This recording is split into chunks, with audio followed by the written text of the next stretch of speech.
Welcome to Working Class Frame Rate. I'm your host Way, and you're... Austin. Yeah, that's right. We got our second choice of the psychological horror films today. If you haven't checked out the previous episodes, go ahead and go to the podcast on wherever you're streaming us to listen to the other episodes. Mm-hmm. Our second choice is... Tale of Two Sisters, directed by Kim Ji-woon, 2003. Kim Ji-woo. Did I say that right? Kim Ji-woon. Kim Ji-woo. Okay. I want to know your pros for this movie. Easy. This is easy. So, stellar atmosphere. Yes. You can cut the tension with a knife in this film. Mm-hmm. I noticed on my watch how bitter the atmosphere It makes is. it asks you for patience. This movie demands patience from you. It and does. I respected it. It does start to linger a little bit towards the end, I'll be honest with you. But I do respect the atmosphere and everything that it was causing me to feel, and I really enjoyed that sense of the movie. Yeah. No, I mean the house, the way it sort of feels alive on its own, the sort of the way it allows you to sort of figure out the mystery for yourselves as the characters are unveiling these elements. And just the overall, like, the imagery. Like I think of one specific image in my head of a bleeding sack being dragged in the house. And the music, I swear to God, it was right out of Silent Hill 2, the Akira Yamaoka score from the game. And I thought it was brilliant. And my last favorite pro of this is that I do think the twist of it, no spoilers for this segment, is beautifully done. Yeah. That's funny. I have on my notes too the body bag in the closet. Yes. That scarred me. I was like, what the fuck is that? Disgusting. That's clearly a body bag. Yes. Like that. I don't know. And then dragging it. That was crazy. There's also the whole dinner table scene when with the lady having the seizure. Dude, that was wild. I forgot how fucking extreme it gets so quick. Like what's funny is I looked away for 5 seconds to grab my phone, and all of a sudden the lady you're was on your phone while you watch a movie, bro. After I turned the screen off, but bro, it was just like Billy. Yeah. Shout out Billy. Basically, I looked away for 5 seconds. She's on the floor screaming, and it's not just screaming. She's like wailing, and I just forgot how just like uncertain that scene gets so quick. It's like, what the fuck is happening? Yeah.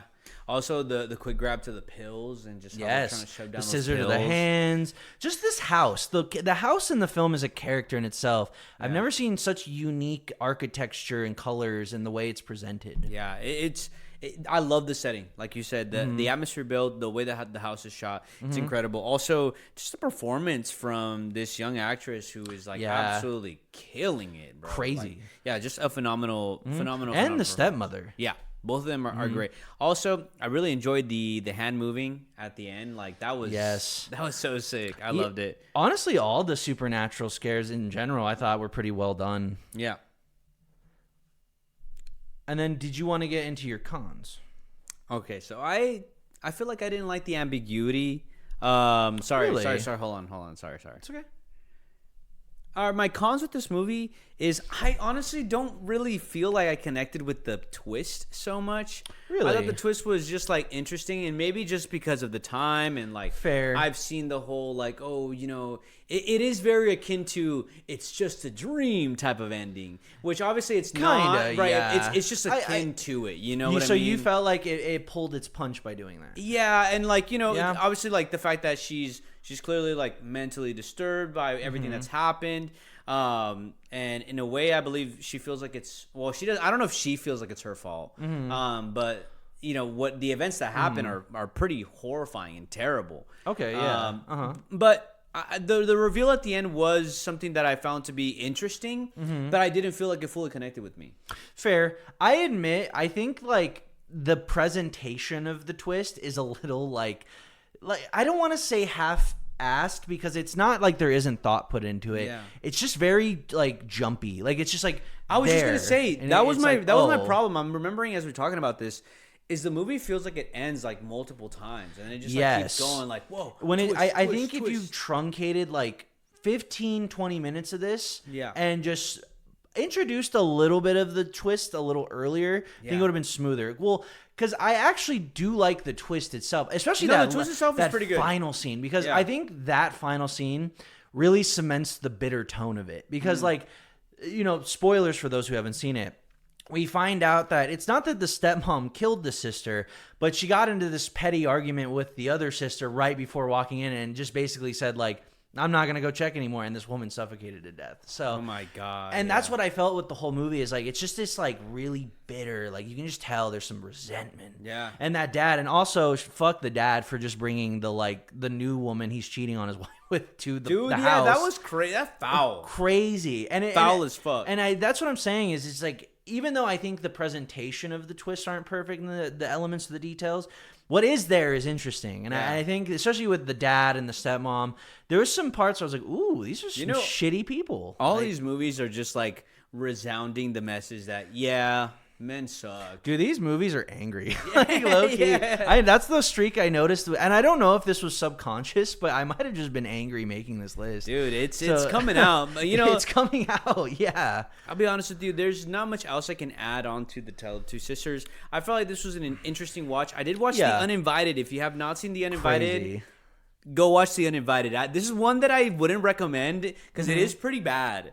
But I did have a somewhat good time watching just the absurdity and how bad it was. It's just not. It's not really a good movie. But the pacing. One of the biggest issues I have with the Tale of Two Sisters is the pacing. That even though the atmosphere is built really well, it does overstay its welcome a little bit, just a little bit. Yeah. And The Uninvited obviously cuts that, but that's because there's not. Yeah. It's not because really. The rest of it is a 0%. Yeah, everything else is ass. But I have a funny story actually. I actually watched The Uninvited, not knowing it was a remake. And when did you watch that? So I watched that like 2016. I was like, holy shit! And I actually watching The Uninvited, I was like, what is this reminding me of? Like, it was pissing me off. I'm like, I think I've seen a movie that's about this. Yeah. And then I watched Tale of Two Sisters. I was like, oh, I ripped it off. Then I realized, after doing some digging, I was like, oh, because it's a remake of A Tale of Two Sisters. Yeah, they just renamed it. Yeah. I actually like when remakes aren't directly named after the predecessor. I agree. But, if it was attempting to do something new or interesting, but it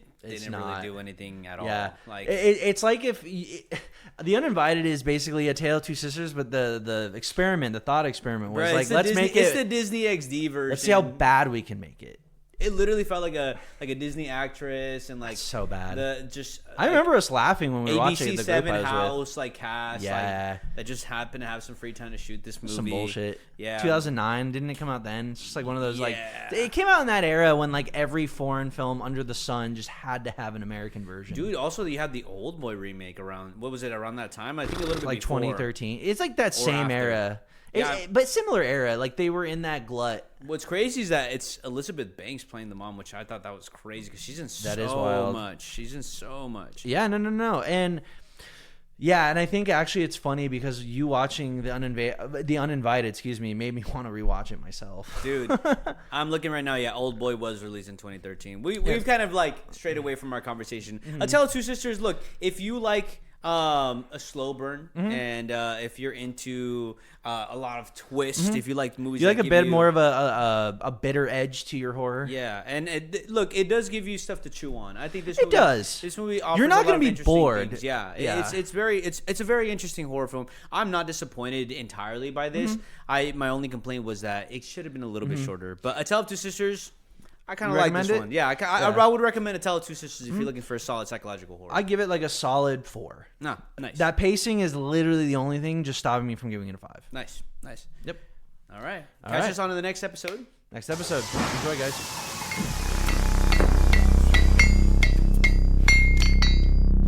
Class where you